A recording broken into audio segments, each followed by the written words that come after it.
Welcome to my YouTube channel. Bangladesh 2-1 ব্যবধানে টি-20 series হারল।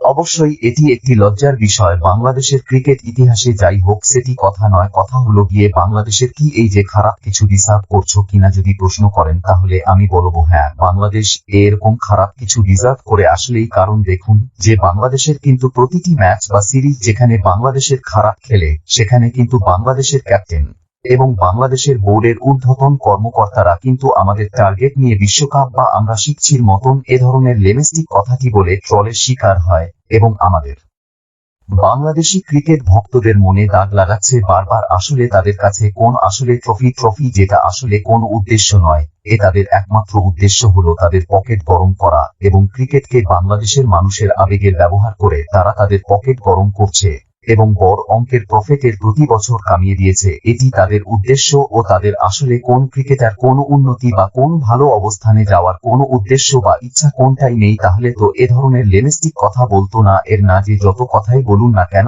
বাংলাদেশের ক্রিকেটের উন্নতির জন্য অ্যাকচুয়াল সাবেক ক্রিকেটার এবং নিঃস্বার্থবান দেশি কোচদের দরকার, নইলে আমাদেরকে শেষ পরিণতি কেনিয়ার চেয়ে বেশি দূরে নেই। সাবস্ক্রাইব।